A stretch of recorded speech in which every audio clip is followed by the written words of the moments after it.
Imagine $7 million hits your bank account on Friday. The wire clears, the math is officially solved, and the rest of your life is funded. Saturday morning, you wake up, you go to the same diner, and you order the same $9 breakfast. And you can't really explain why. You've heard your whole life that money can't buy happiness, but recent research changed that answer in a specific way that most people haven't heard of yet. Today, I'll show you a couple who woke up to this reality, the 4 spending moves that they found did not increase their happiness, and then 5 moves that actually do. And one of those 5 determines if that $7 million feels like freedom or if it just feels like the same Tuesday with a bigger number behind it. Let's start with the couple. We'll call them Mike and Susan. Mike ran a plumbing business for the last 32 years and drove the same work truck for the last 12. He made payroll every month through 2 recessions. He sold his business last year and made $7 million. It was one wire that went straight into his brokerage account. A year later, he's still going to the same diner for that $9 breakfast on Saturdays. He still grocery shops with a list, and he still checks the receipt at the register. Susan asked him what he wanted to do last weekend. He didn't have an answer, and neither did she. The money's there, but their life hasn't changed. That's the disconnect that this video is about, and once you see it, you start to see it everywhere in retirees who have money. So let's start with the research, and there are a couple major studies that have essentially debunked the theory that money can't buy happiness, but they have different findings. The first study was by Kahneman and Deaton back in 2010, and the headline was essentially that emotional well-being rose up to a certain point, and the number back then was $75,000 per year, and after that, happiness tended to level off. And this is when the story started to change. Over the next decade, every podcast, every blog, every personal finance educator started to repeat the same line, that money does buy happiness, but only up to 75 grand a year. Now, we have to adjust that number for inflation because back in 2010, $75,000 is the equivalent of about $110,000 in income today. But there's a bigger problem with that study than just the dollar figure. A researcher named Matthew Killingsworth reran the study in 2021, but with a better measurement tool. He tracked real-time happiness on smartphones across tens of thousands of people, and his finding was that happiness continues to rise with income and there is no plateau. This is interesting now. We've got 2 different studies with very different conclusions. So which one is right? Well, in 2023, those researchers got together in a room to work it out. They published a joint paper in a journal called The Proceedings of the National Academy of Sciences, and the study was literally called Income and Emotional Well-Being, a Conflict Resolved. Here's what they actually found. Hey, by the way, if you are within a few years of retirement, I break down research and math like this every week on this channel. Be sure to subscribe so you don't miss it. After comparing notes, they realized that both studies were correct in a sense, but they were measuring different groups of people.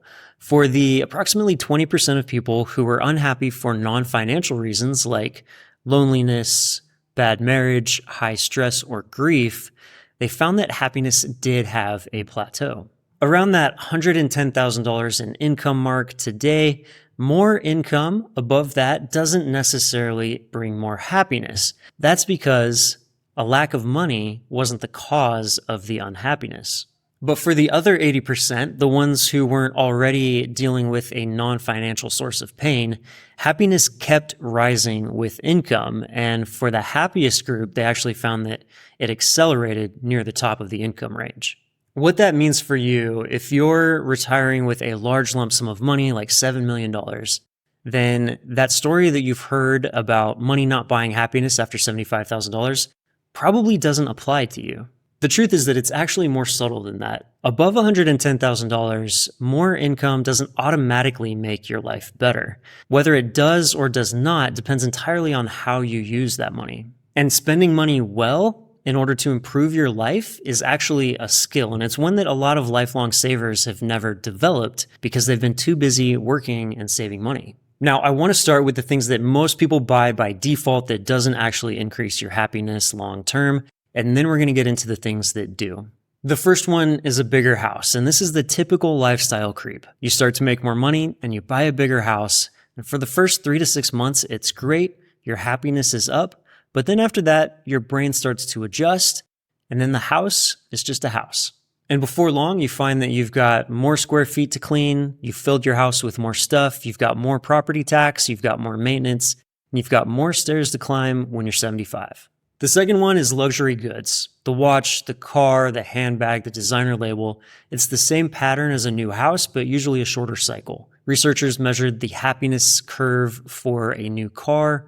It peaks in day 1, and you're back to baseline inside of 6 months. David Heinemeier Hansson co-founded a company called Basecamp, and he wrote publicly about how his life changed when Jeff Bezos bought a minority stake in his company and his first big wealth hit his account. He bought a yellow Lamborghini, a giant flat screen TV, and a ton of DVD box sets. And he said that it didn't make him feel the way that he expected. And that's the first place that most of us who have never had money go to, is buying those luxury things. But the result just feels hollow. And this is somewhat counterintuitive because these things are status symbols. We look up to these people and we think they must be happy because they have these things. But then once you buy them and they don't make you happy, you become confused, and it's not your fault. That's just how the brain works. And the third one is just more of the things that you already have. More shirts, more dinners out, more wine, more subscriptions. Maybe it felt great when you bought it the first time, but every subsequent time there's diminishing returns, there's less of a thrill, and buying more of it just doesn't have the same impact that it had buying it the first time. And this is a big reason why Mike and Susan are having such a hard time figuring out how to spend this money to increase the happiness in their life, because they've already got most of the things that they want. The fourth one is the one that most savers default to, hoarding. The money just sits there and they watch the balance, and they feel a little bit better when it's up and a little bit worse when it's down, but they never touch it. Here's the research numbers on this one. Married 65-year-olds with savings withdraw just 2.1% of their savings per year on average. That's about half of the 4% rule that financial planners have been using for 30 years. If you retire with $7 million and you follow that pattern, then you're going to have plenty of money, but you're also going to die with way more than you started with, guaranteed. So those are the 4 things that most people default to that don't actually buy you more happiness in the long term. So let's get into the 5 things that you can buy that do bring you happiness long term, because this is where it gets useful. The people who spent their money on time-saving services like cleaners, meal delivery, lawn care, and errand running reported higher life satisfaction than the people who spent the same amount of money on possessions. The researchers called this time affluence. If you're retiring with $7 million, but you're still mowing your lawn on Sundays, then you're spending your most valuable resource, which is your time, in order to save a resource that you have plenty of, which is money. The second thing that works is buying experiences, especially novice ones. Thomas Gilovic at Cornell has been running this research for 20 years. Experiences beat possessions on lasting happiness every single time. Physical stuff hits what's called hedonic adaptation. You adapt and you get used to the new thing within weeks. Experiences keep delivering happiness through memory and retelling even after the event itself is over. There's a second layer to this too. Experiences actually slow down your perception of time. Here's how it works. Novel experiences fire off more dopamine and they activate your hippocampus, which is the part of your brain that is responsible for memory formation. Each new experience gets stored as its own distinct memory. Routine days don't do that. They all blend together into the same generic memory slot inside of your brain. That's why the year that you were 35 and the year that you were 40 tend to feel like the same big blurry block, because there's no differentiation between your days. They're all the same. This is why it can feel like time is passing so fast as you get older. It's not that time is any different. It's that you've just been living the same day and the same routine over and over again, and it fills up the same memory slot. And so when your brain looks for those distinct memory blocks, it's mostly just the same one over and over and over again. But if you take a year to travel and you go fill that year with new places and new foods and new people, new culture, new language, and new skills, then that year is going to have so many compartments in your brain compared to a previous year where most of the days look the same, that time is going to feel like it lasted for so long during that year. The third thing that works is giving while you're still alive. A study in the publication Science back in 2008 showed that people who spend money on others reported much more happiness than people who spent it on themselves. And this has been replicated in a ton of follow-up studies, but I'm sure if you think back through your own life that you'll find that this is true. Anytime that you've given gifts to kids or grandkids or even complete strangers and you see their face light up when they receive it, can bring you so much joy. And this can be such simple things like paying for a grandkid's summer program or giving to a cause that you believe in and want to see succeed. And by the way, you can give $19,000 per person per year without any gift tax. So if you're a couple and you want to give your 3 kids $19,000 per year from each of you, that's $114,000 per year with no paperwork. For charitably inclined people with money in an IRA, there's a move called a qualified charitable distribution. After age 70 and a half, you can contribute up to $108,000 per person per year from your IRA directly to a charity. That money never touches your tax return, and it also counts towards your required minimum distributions. It's one of the cleanest moves in the tax code, and a lot of people who love to give to charities don't even know that they could do it through their IRA. The fourth thing that works is investing in your health span and not just your lifespan. It's a quality versus quantity thing. Your health span is how many good years you have, which is different than just how long you live. And this is where retiring with real money like $7 million actually can make a big difference, because you can get a nutritionist, you can get a cook who makes real meals for you and weighs them out so you're hitting your calorie goals. You can get a personal trainer, and you can afford to spend more on preventative diagnostics like, let's say, a coronary calcium scan that shows you what your arteries actually look like, or a good continuous glucose monitor that shows how your glucose levels rise and fall throughout the day as you eat and you digest your food. Or you can even fully sequence your genome so that you can get custom-made therapies specifically made for your body. Or cancer screens with personalized biomarkers. A lot of this stuff wasn't even available 5 or 10 years ago, but it is now.